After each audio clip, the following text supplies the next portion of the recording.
Tes, tes, tes.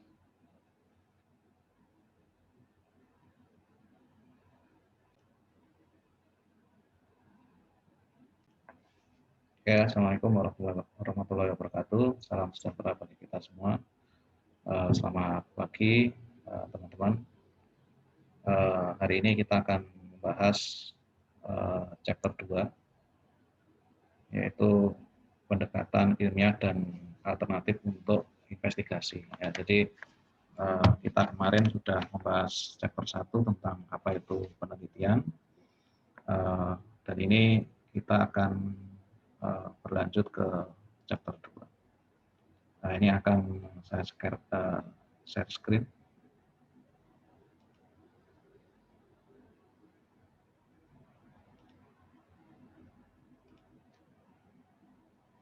Nah,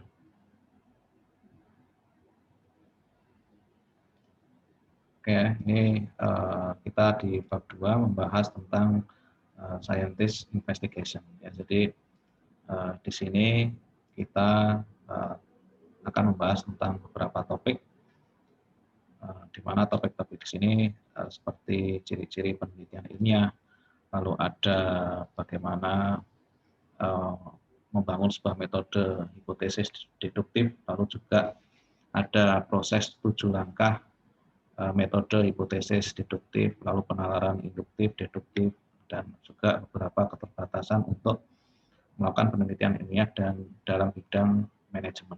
Dan juga yang terakhir kita akan membahas tentang pendekatan alternatif untuk penelitian. Ya, jadi nanti juga ada case study action, riset, dan juga beberapa contoh-contoh penelitian.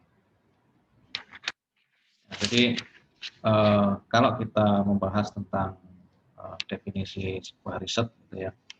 Jadi manajer seringkali itu menghadapi persoalan yang memerlukan pengambilan keputusan yang kritis. Ya. Jadi keputusan manajer itu berdasarkan hasil penelitian ilmiah itu akan cenderung lebih efektif. Jadi seperti bab pertama kemarin, kita mendefinisikan penelitian itu sebagai pertanyaan yang terorganisir, lalu sistematis, berdasarkan data, kritis, dan objektif untuk masalah spesifik yang memerlukan solusi. Ya, jadi bagaimana sebuah riset itu diorganisasi secara sistematis berdasarkan data, lalu juga kritik, objektif, scientist, inquiry untuk menyelesaikan sebuah permasalahan. Nah, kita juga menjelaskan bahwa baik penelitian dasar dan penelitian terapan itu sering kali dilakukan dengan cara yang ilmiah, sehingga penting untuk memahami apa arti istilah ilmiah tersebut. Ya, jadi kalau penelitian ilmiah itu berfokus pada pemecahan masalah dan mengikuti metode langkah demi langkah yang logis. Ya, jadi secara terorganisir dan teliti untuk mengidentifikasi masalah, mengumpulkan data, lalu menganalisanya, dan menarik sebuah kesimpulan yang valid dari hal tersebut.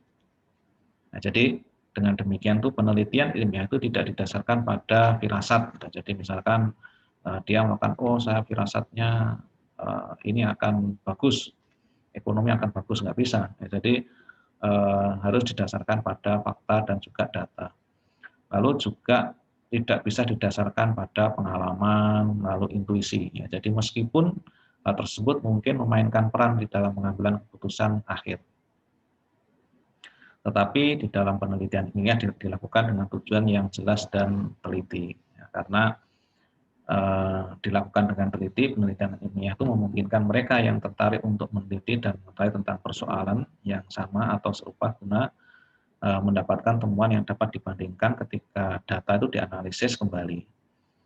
Ya, jadi penelitian ilmiah itu juga membantu peneliti untuk menyatakan temuan mereka dengan akurat dan yakin. Nah, hal tersebut juga akan membantu berbagai organisasi lain untuk menerapkan solusi tersebut ketika menghadapi permasalahan serupa. Lalu juga investigasi ilmiah itu cenderung lebih objektif ya daripada subjektif. Dan khususnya untuk menghindari dan juga memperkecil penyelesaian masalah. Jadi biasanya penelitian ilmiah itu akan jauh lebih objektif dibandingkan subjektivitas dari penelitinya itu. Lalu pertanyaannya, apakah peneliti selalu menggunakan pendekatan ilmiah untuk penelitian? Jawabannya adalah tidak. Ya, jadi terkadang peneliti juga memiliki perspektif yang berbeda tentang apa yang membuat peneliti itu bagus dan bagaimana peneliti itu mungkin sederhana sehingga tidak memerlukan penelitian secara menyeluruh. Dan pengalaman di masa lalu dapat memberikan solusi yang dibutuhkan. Ya, jadi contohnya misalkan ketika seorang peneliti itu ketika menghadapi permasalahan keterlambatan karyawan misalkan. Kalau masa-masa yang lalu itu dilakukan dengan teguran secara tertulis, lalu teguran secara lisan, digunakan cekcok misalkan. Nah, ini tidak memerlukan penelitian-penelitian yang mendetail. Nah, lalu yang tidak memerlukan penelitian juga ketika urgensi secara waktu ya, di mana diperlukan keputusan yang cepat ya. Jadi ketidakinginan untuk memperluas sumber yang diperlukan untuk melakukan penelitian yang baik itu yaitu biasanya adalah kurangnya pengetahuan. Lalu faktor lain yang dapat mendorong sebuah bisnis itu untuk mencoba memecahkan masalah tersebut. Ya, jadi berdasarkan firasat saja. Ya, jadi misalkan kalau kita melakukan sebuah penelitian atau sebuah pengambilan keputusan ketika kita terjun ke bursa efek misalkan, kita wah ini keadaan lagi kacau misalkan, atau keadaan tidak menentu. Nah, ini kadang dibutuhkan keputusan cepat, kita mengambil firasat saja yang mungkin dulu-dulu sudah terjadi apa yang terjadi. Nah, ini biasanya seperti itu. Nah, tapi permasalahan atau probabilitas untuk membuat sebuah keputusan yang salah di dalam keputusan tersebut adalah sangat tinggi. Jadi ketika seorang manajer itu membuat sebuah keputusan berdasarkan intuisi, berdasarkan firasat, lalu berdasarkan pada pengetahuan yang rendah, maka yang terjadi adalah probabilitas dari kesalahan pengambilan keputusan itu akan sangat tinggi. Nah, jadi contohnya tadi misalkan ketika kita seorang manajer itu mengambil keputusan di dalam keadaan kacau misalkan, wah ini lagi PSBB pasti saham-saham akan mengalami rontok atau jatuh, kita harus membeli. Nah, tapi ternyata ketika sudah dibeli ternyata saham-saham itu akan tetap settle. Jadi seperti itu contohnya. Nah, lalu yang berikutnya, what is mean by science research? Jadi di dalam sebuah penelitian, ya, jadi sebuah penelitian itu memiliki ciri-ciri penelitian ilmiah. Ya, jadi di mana di dalam scientific research itu atau sebuah penelitian itu fokus pada solving problem, ya, jadi pemecahan masalah. Lalu dilakukan berdasarkan step by step, ya, jadi didasarkan pada langkah demi langkah secara logis. Lalu organize, ya, diorganisir secara organisir. Lalu dilakukan secara rigorous method atau teliti, dan juga dilakukan identifikasi permasalahan, gather data, memperoleh data, analisisnya, kemudian mengambil sebuah kesimpulan darinya. Nah, jadi seperti yang saya sebutkan tadi bahwa sebuah scientist research itu tidak didasarkan pada intuisi, tidak didasarkan pada pengalaman, lalu tidak didasarkan pada ketergesaksaan. Nah, ini seperti itu. Nah, lalu yang berikutnya ada beberapa atau 7 ciri-ciri penelitian, ya. Jadi ciri-ciri penelitian ilmiah. Ya, jadi di sini ada ciri atau karakteristik utama penelitian ilmiah itu Yang pertama, misalkan tujuannya itu jelas, ya, jadi purpose, ya, jadi memiliki tujuan yang jelas, lalu rigor, teliti, lalu testability, dapat ditiru, dapat diuji, lalu juga replicability, dapat ditiru, lalu precision, ya, tepat atau yakin, lalu objektif, dapat digeneralisir, dan juga yang terakhir adalah hemat. Nah, ini merupakan 8 ciri tentang penelitian ilmiah. Nah, masing-masing karakteristik di atas itu dapat dijelaskan dalam sebuah konteks konkret. Jadi, coba kita itu pertimbangkan kasus seorang manajer misalkan yang ingin menginvestigasi tentang bagaimana meningkatkan komitmen karyawan terhadap organisasi. Jadi, bagaimana meningkatkan komitmen karyawan itu terhadap organisasi. Nah, kita harus menguji bagaimana kedelapan ciri ilmiah tersebut itu dapat diinvestigasi sehingga bisa dikatakan ilmiah. Contohnya, misalkan di sini ya. Jadi yang pertama adalah tujuan yang jelas. Nah, manajer itu memulai penelitiannya itu dengan sasaran dan tujuan yang jelas dulu. Ya, fokusnya adalah meningkatkan komitmen karyawan terhadap organisasi karena hal tersebut akan memiliki banyak manfaat. Jadi peningkatan komitmen karyawan akan terwujud dalam berkurangnya pengertian pergantian, misalnya, lalu absensi, lalu meningkatnya level kinerja yang semua tentu akan menguntungkan organisasi. Jadi tujuannya itu akan sangat jelas. Nah, jadi dengan demikian tuh penelitian tersebut mempunyai fokus yang jelas. Nah, jadi dari sini jelas ya kalian. Jadi seorang manajer itu ingin menginvestigasi bagaimana meningkatkan komitmen karyawan terhadap organisasi tersebut. Nah, yang pertama tadi kan tujuannya jelas. Jadi bahwa manajer tersebut itu ingin mengetahui bagaimana sih meningkatkan komitmen karyawan terhadap organisasi. Nah, tujuannya kan itu. Karena dengan komitmen yang kuat itu maka akan memiliki banyak manfaat terhadap perusahaan. Jadi karyawan tidak keluar masuk, atau keluar masuk di sini adalah resign terus masuk lagi, atau sering gonta-ganti karyawan, lalu absensi bagus, tidak ada yang telat. Nah, dengan seperti itu maka apa diharapkan nanti kinerja perusahaan juga akan bagus. Nah, ini merupakan tujuan yang jelas dari sebuah penelitian. Ya, ini misalkan ciri yang pertama atau karakteristik yang pertama.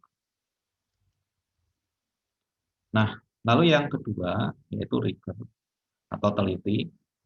Nah, di sini teliti di sini tuh bahwa dasar teori yang baik dan desain metode yang lengkap akan menambah ketelitian sebuah studi dengan tujuan yang jelas. Ya, jadi ketelitian itu mengandung arti kehati-hatian, lalu kecermatan, dan tingkat ketepatan di dalam investigasi penelitian. Nah, jadi seperti contoh kita, misalkan katakanlah seorang manajer sebuah organisasi, dia itu memimpin 100 karyawan misalkan. Dia hanya mengambil 10 sampai 12 karyawan saja.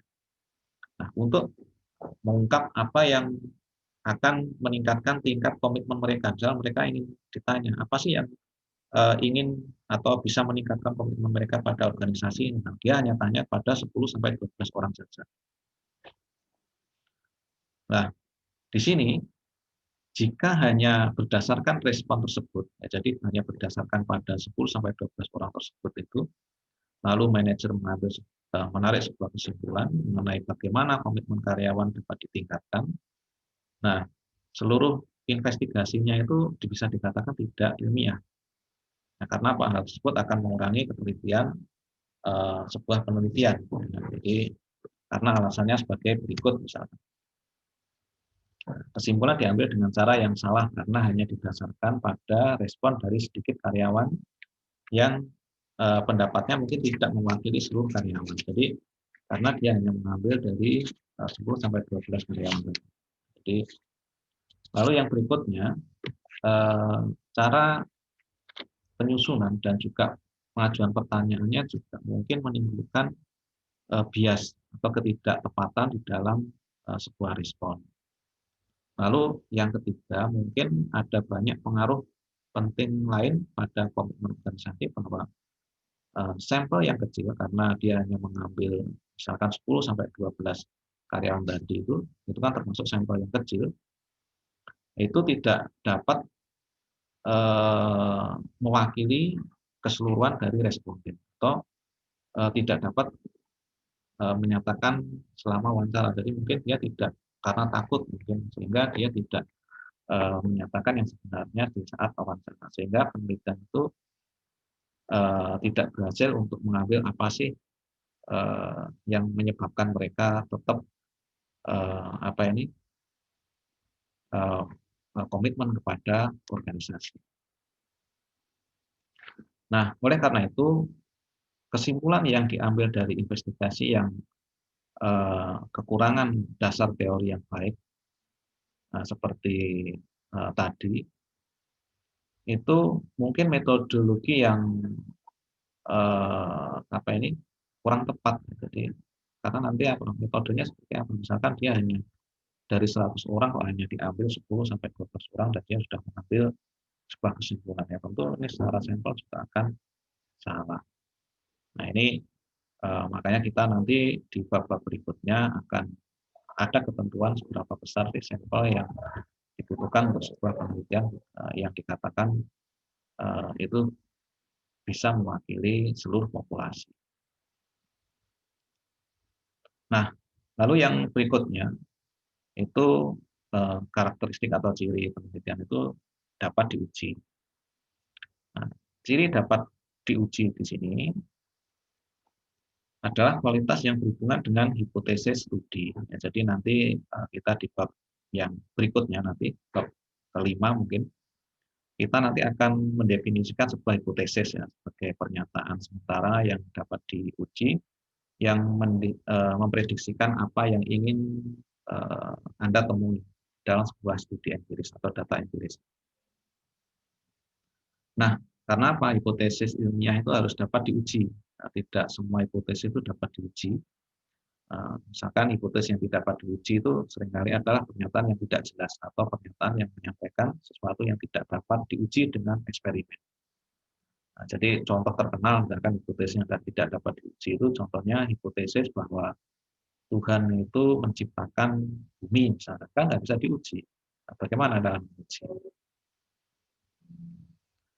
Nah, kan susah untuk menguji seperti itu. Nah, itu makanya harus disampaikan bahwa hipotesis itu harus dapat diuji.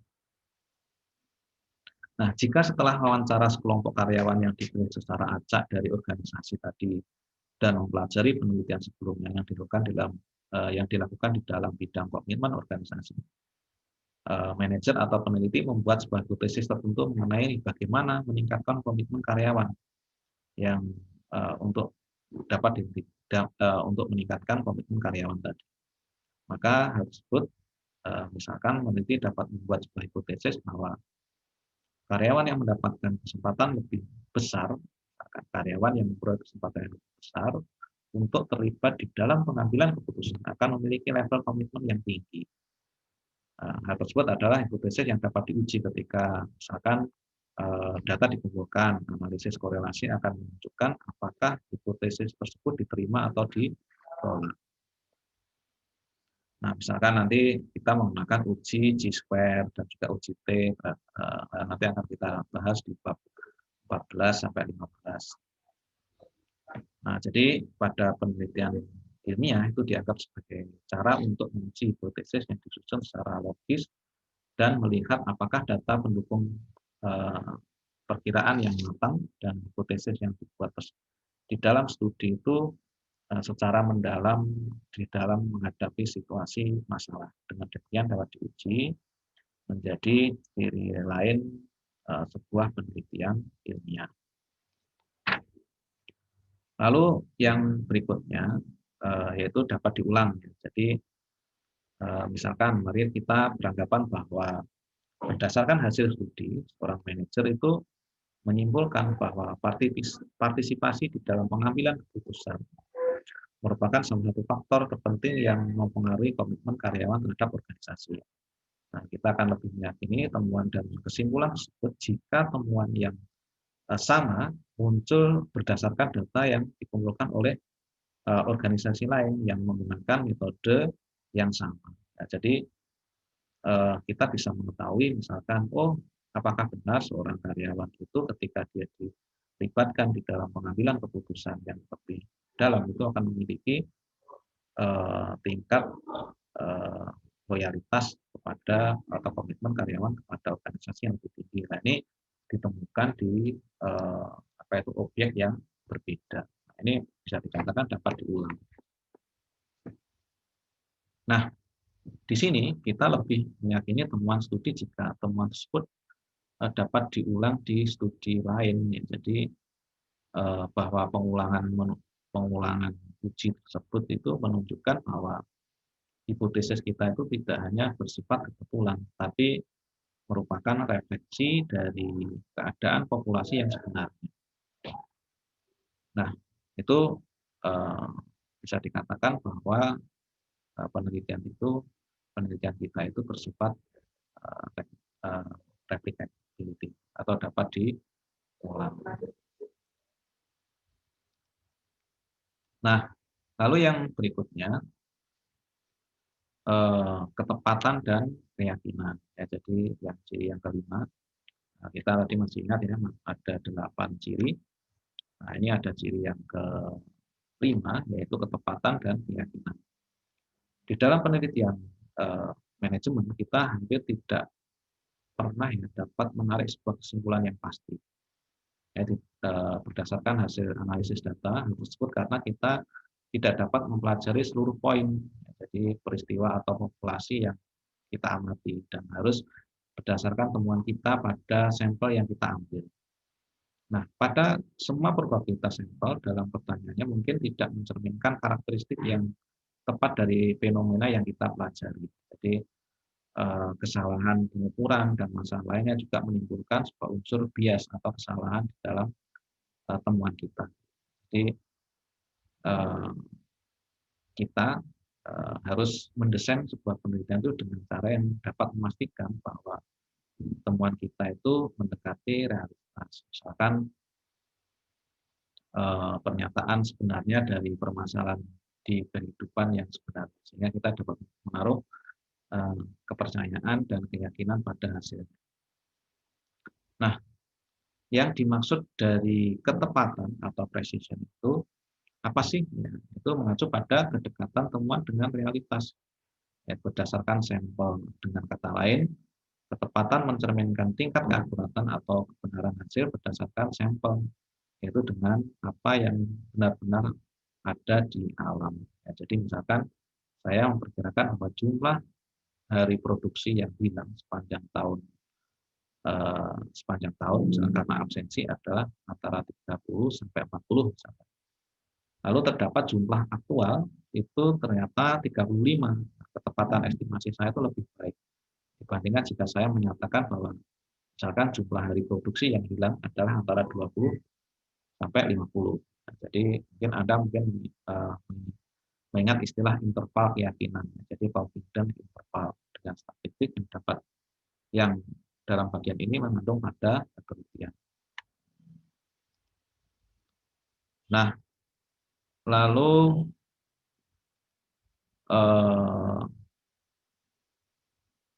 keyakinan ya, jadi confident ya, keyakinan itu mengacu pada probabilitas bahwa estimasi kita itu tepat. Jadi karena teliti saja itu tidak cukup, ya, tetapi juga penting bahwa kita dapat dengan yakin menegaskan bahwa hasil kita 90% atau 95% itu benar dan kemungkinan hanya 5% yang salah. Hal ini juga disebut sebagai tingkat keyakinan confidence level. Jadi semakin dekat batas di mana kita dapat mengestimasi tentang prediksi, misalkan semakin tepat temuan kita, dan semakin besar keyakinan terhadap hasil penelitian, semakin berguna dan ilmiah dan tentunya penemuan yang ilmiah. Ya, jadi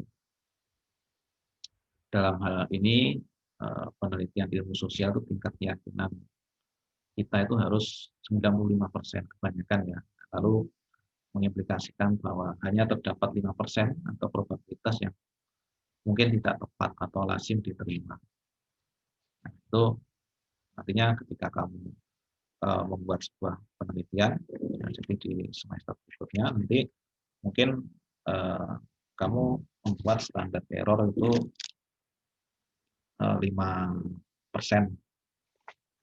Nah, dikatakan standar error itu kan tingkat kesalahan itu hanya 5%. Jadi kalau untuk penelitian-penelitian tentang kesehatan itu biasanya malah 1% karena tidak boleh ada banyak kesalahan.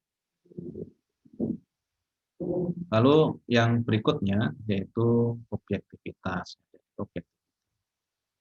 Nah, jadi kesimpulan yang ditarik dari interpretasi hasil analisis, data harus objektif, yaitu harus berdasarkan fakta, fakta dari temuan yang berasal dari data aktual dan bukan nilai-nilai subjektif atau emosional kita. Jadi misalnya jika kita mempunyai hipotesis yang menyatakan bahwa partisipasi yang lebih besar di dalam pengambilan keputusan akan meningkatkan komitmen karyawan pada organisasi, hal tersebut tidak didukung oleh hasil penelitian, maka percuma jika penelitian itu terus memperdebatkan bahwa peningkatan kesempatan bagi partisipasi karyawan akan tetap bermanfaat. Jadi argumen semacam itu akan didasarkan pada opini subjektif politisasi, bukan pada temuan penelitian yang didasarkan pada faktual. Nah, jadi bila hal tersebut itu merupakan penelitian peneliti dari awal, maka tidak perlu melakukan penelitian sejak awal. Karena apa? Ya, percuma. Karena tidak diteliti oleh penelitian terdahulu. Lalu dia hanya menjustifikasi saja. Jadi nggak perlu diteliti karena hanya akan sia-sia. Nah, karena penelitian yang sia-sia itu akan merugikan sebuah organisasi. Ya. Jadi karena penarikan kesimpulan tadi itu tidak didasarkan pada data, maka hasil penelitian itu akan menyesatkan. Lalu yang ketujuh yaitu dapat digeneralisir. Jadi di sini mengacu pada cakupan penerapan temuan penelitian di dalam suatu konteks organisasi ke konteks organisasi lain. Jadi tidak dapat dipungkiri lagi bahwa semakin luas jangkauan penerapan solusi yang dihasilkan oleh peneliti, maka semakin berguna penelitian tersebut bagi para penggunanya. Jadi misalkan jika temuan peneliti bahwa partisipasi di dalam pengambilan keputusan itu meningkatkan komitmen organisasi, ditemukan benar misalkan. Ya, jadi ditemukan benar di dalam organisasi manufaktur, industri, jasa, serta tidak hanya benar dalam organisasi tertentu saja. Nah, jadi misalkan kita meneliti, oh ternyata benar bahwa ketika karyawan itu diajak untuk mengambil sebuah keputusan itu bisa meningkatkan komitmen mereka di dalam organisasi dan itu bisa diterapkan di perusahaan lain, jadi perusahaan jasa, perusahaan manufaktur, perusahaan industri. Ini seperti itu namanya dapat digeneralisir. Lalu yang berikutnya itu adalah parsimoni. Jadi parsimoni di sini adalah hemat. Ya, jadi walaupun kita melakukan sebuah penelitian yang besar, misalkan penelitian yang harus berhubungan dengan hajat hidup orang banyak, tapi tetap kesederhanaan di dalam menjelaskan fenomena atau persoalan yang muncul dan di dalam menghasilkan solusi itu untuk sebuah permasalahan itu selalu harus dipilih sebuah kerangka penelitian yang kompleks. Ya, jadi yang kompleks, yang mengambil dari berbagai faktor.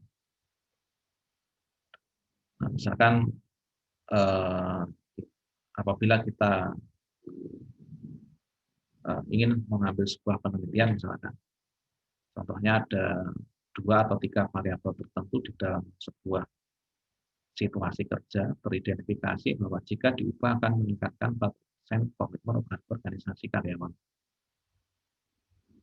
Nah, hal tersebut lebih berguna dan berharga bagi manajer dibandingkan dengan rekomendasi bahwa ia harus mengubah 10 variabel yang berbeda.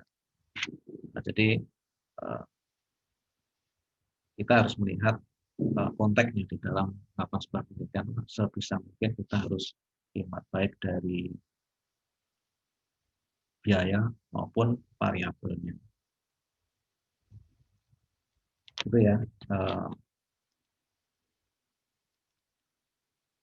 Nah, di sini kita ke berikutnya. Nanti kalau kurang jelas, nanti bisa dibaca bukunya yang saya share. Nah, kita akan membahas tentang deduksi dan induksi. Ya, jadi atau metode hipotesis deduktif dan induktif.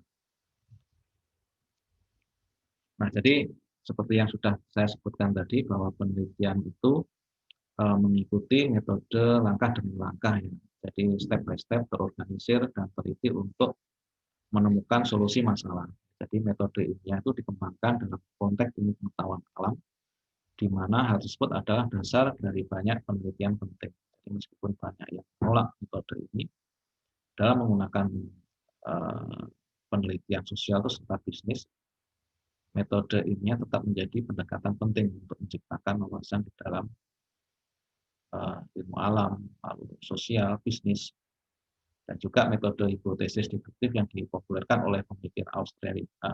Ya, jadi Austria, ya, jadi Karl Popper merupakan bentuk khusus dari metode ilmiah.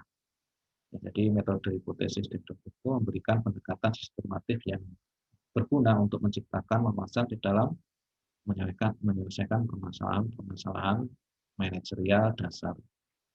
Nah, jadi pendekatan sistematis akan apa ini kita jelaskan sedikit ya. Di sini ada contoh misalkan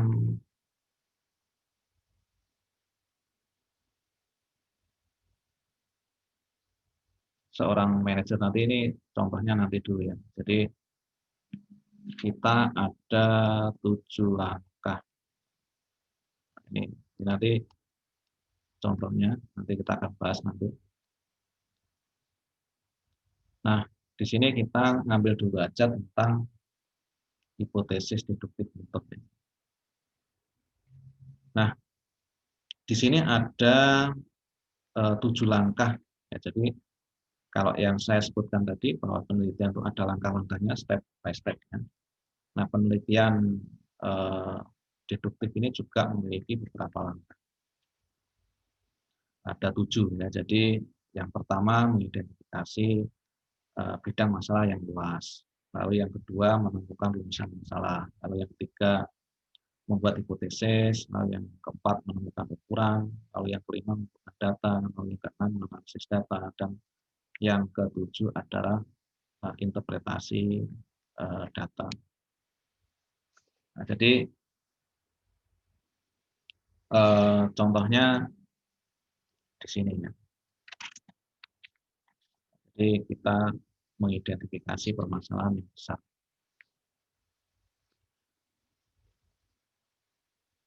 Jadi ketika seorang manajer itu melihat penurunan penjualan, dia akan melihat pada gangguan produksi yang sering terjadi, atau mungkin hasil akuntansi yang salah, atau mungkin investigasi dengan sedikit hasil, lalu ketidaktertarikan karyawan terhadap pekerjaan mereka. Lalu ada customer switching, ya, jadi ada peralihan konsumen. Ya, jadi dan semacamnya dapat dengan mudah ditarik perhatian manajer dan menyebabkan sebuah proyek penelitian. Jadi misalkan seorang manajer itu tadi kan melihat ya, jadi kenapa sih penjualan kita itu drop,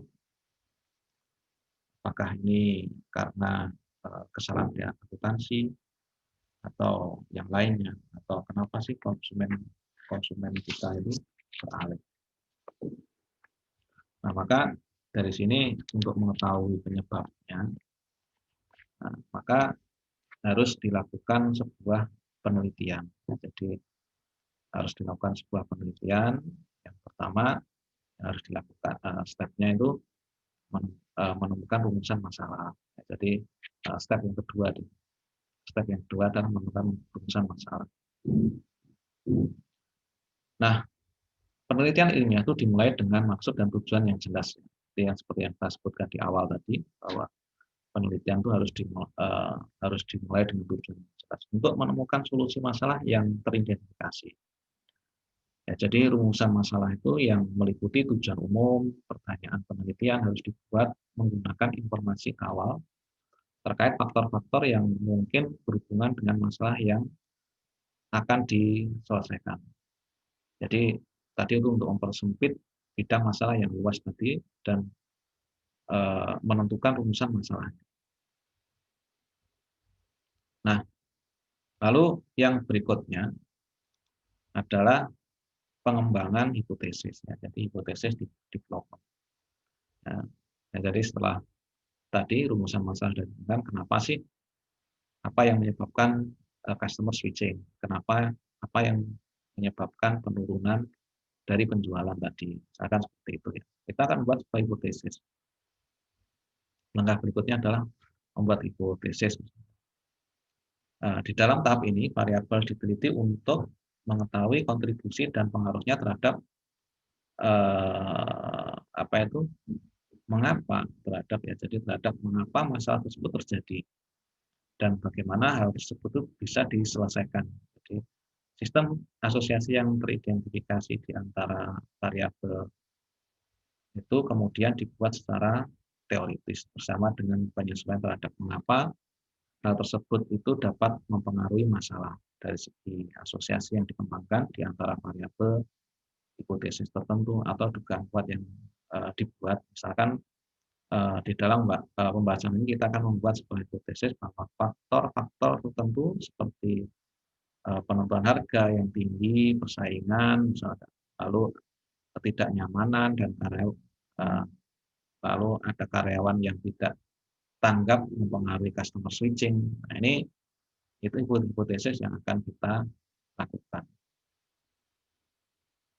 Nah, hipotesis itu harus memenuhi dua syarat. Yang pertama adalah bahwa hipotesis itu dapat diuji, ya, jadi testable. Nah, kita tadi sudah menjelaskan tentang tingkat dapat diuji hipotesis itu bagaimana bisa diuji. Jadi bisa diuji secara ilmiah yang saya sebutkan di awal tadi. Lalu kriteria yang kedua, ya, jadi kriteria yang kedua harus dapat dibuktikan, ya, jadi falsifiable. Ya, jadi sehingga terdapat kemungkinan untuk menolak hipotesis. Jadi kalau menurut Karl Popper, ya, jadi hal ini penting ya, karena hipotesis itu tidak dapat dibuktikan.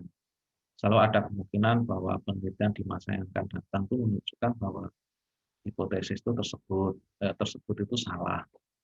Nah, jadi contohnya misalkan ketika dulu ada hipotesis bumi mengelilingi matahari, tapi setelah dilakukan sebuah penelitian ternyata bumilah yang mengitari matahari. Nah, ini dikatakan hipotesis itu adalah falsifiable atau ada kemungkinan untuk menolak hipotesis. Jadi tidak harus betul 100%. Nah, lalu yang berikutnya kita menentukan ukuran. Ya, jadi menentukan ukuran di sini kan sebuah hipotesis itu kan harus bisa diukur ya, dapat testable tadi ya, dapat diuji tadi. Kecuali Misalkan Tuhan menciptakan bumi tadi. Ya, jadi, nah untuk bisa menciptakan, untuk menguji, maka kita harus menentukan ukuran. Ya, jadi kalau yang tidak bisa diuji tadi kan misalkan Tuhan menciptakan bumi tadi. Nah, misalkan itu kan tidak bisa diuji. Kalau kita ingin bisa mengujinya hipotesis itu, maka kita harus cari yang lain. Misalkan. Kita harus menentukan ukurannya. Nah, eh, sebuah oh, kalau kita membahas tentang masalah tadi, misalkan kenapa customer itu melakukan switching. Jadi switching customer itu kan konsumen itu beralih. Jadi beralih itu misalkan ya kita ngukurnya apa? Oh, misalkan eh, tingkat kedatangan atau tingkat berkunjung kembali itu menjadi lebih apa ini renggang. Misalkan yang biasanya seseorang itu datang sehari 3 kali, oh sekarang kok menjadi 1 hari 1 kali sehari. Nah ini bisa dikatakan eh, ukuran, salah satu ukuran. Contohnya seperti itu. Atau misalkan contohnya lagi kita ingin mengukur tentang kinerja organisasi, misalnya. Kinerja organisasi salah satunya misalkan UKM. Oh dikatakan memiliki kinerja yang baik itu contohnya seperti apa? Kinerjanya bagus itu. Oh misalkan ukuran yang pertama tingkat penjualannya meningkat. Lalu yang kedua market share-nya itu meningkat. Lalu yang ketiga itu misalkan diukur dari tingkat pendapatannya itu yang meningkat, jumlah konsumen yang meningkat. Ini salah satu ukuran misalkan kinerja dari UKM tadi dikatakan bagus. Nah, ini contohnya seperti itu. Lalu langkah yang berikutnya yaitu pengumpulan data. Ya, jadi setelah kita mengetahui ukuran-ukurannya tadi, tahap berikutnya adalah kita mengumpulkan data. Jadi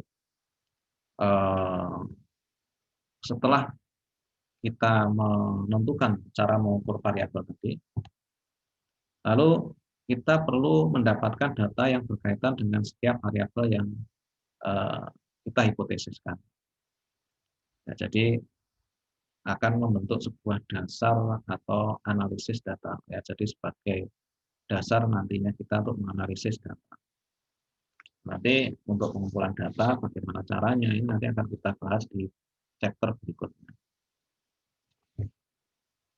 Lalu yang berikutnya, data itu bersifat dua, tipenya ada dua ya, ada tipe kuantitatif data, ada kualitatif data. Kuantitatif data itu biasanya data-data yang bersifat angka. Nah, kalau kualitatif itu biasanya dari wawancara, jadi sifatnya tidak ada angka. Atau dua-duanya nanti ada mixed method, ya, jadi gabungan antara data kualitatif maupun data kuantitatif. Nah, lalu tahap berikutnya ketika kita melakukan penelitian itu adalah analisis data. Nah, jadi dalam tahap analisis itu data yang dikumpulkan dianalisis secara statistik untuk melihat apakah hipotesis yang dibuat itu mendukung. Ya, jadi contoh misalkan untuk melihat apakah ketidaktanggapan karyawan, ya, jadi karyawan yang lalu itu mempengaruhi customer yang switching. Kita dapat melakukan analisis korelasi untuk menentukan hubungan di antara variabel-variabel tersebut. Jadi yang paling gampang itu misalkan untuk analisis data itu, misalkan ketika Anda itu memperoleh pelayanan yang kurang maksimal, apakah itu mendorong Anda untuk beralih ke tempat yang lain. Nah, lalu nantinya analisis data itu yang saya sebutkan tadi ya, jadi data analisis ada kualitatif maupun kuantitatif. Ya, jadi kalau kualitatif itu biasa informasi-informasi yang kita peroleh dari interview dan juga observasi. Nah, jadi di sana data itu biasanya untuk objek itu tidak dapat kita ambil secara fisik, ya, jadi seperti feeling dan attitude, jadi perasaan ataupun sikap. Jadi itu biasanya sifatnya kualitatif data. Menganalisisnya itu seperti itu. Misalkan kita ingin mengetahui tentang eh, apa ini tentang persepsi, misalkan persepsi seseorang terhadap mantan misalkan. Nah, ini maka apa persepsi itu tidak bisa dihitung. Berdasarkan dari interview tadi seperti apa, maka bisa dijelaskan secara dianalisis secara kualitatif. Kalau kuantitatif itu ya berupa angka-angka. Ya, jadi bisa dilakukan secara statistik, ada ukurannya. Nah, lalu yang terakhir, jadi setelah kita melakukan analisis data, yang terakhir itu adalah interpretasi data. Jadi setelah angka-angka keluar, setelah kita melakukan wawancara, nah itu yang terakhir itu biasanya kan di dalam sebuah penelitian itu kan kesimpulan. Lalu apa sih maknanya?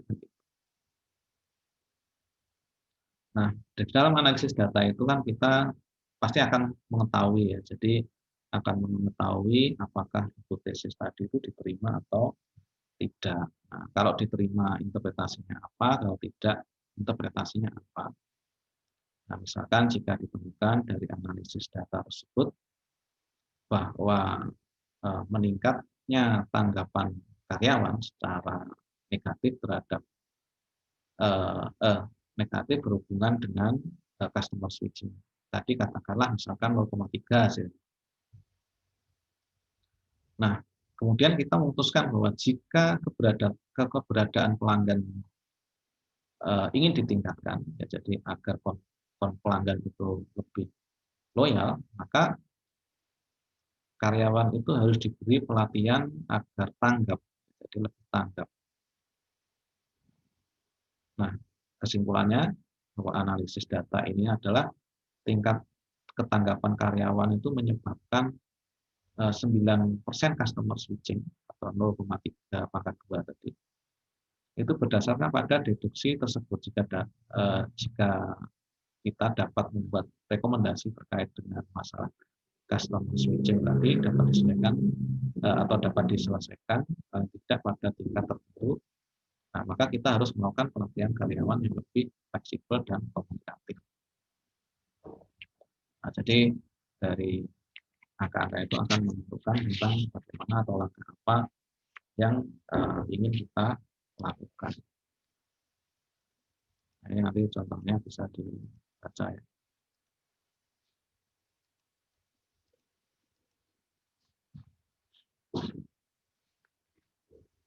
Nah, ini banyak sekali tipe-tipe data atau tipe-tipe penelitian.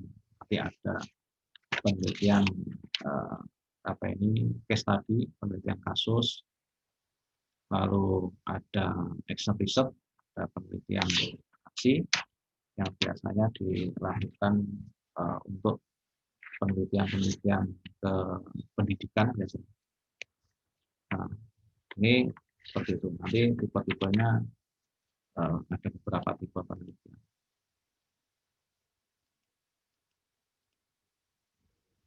Oke, nanti ini bisa dibaca sendiri. Nah, untuk lebih jelasnya, mungkin Anda bisa membaca bukunya Uma sekarang dan menjawab pertanyaan-pertanyaan di buku Uma sekarang di diskusi.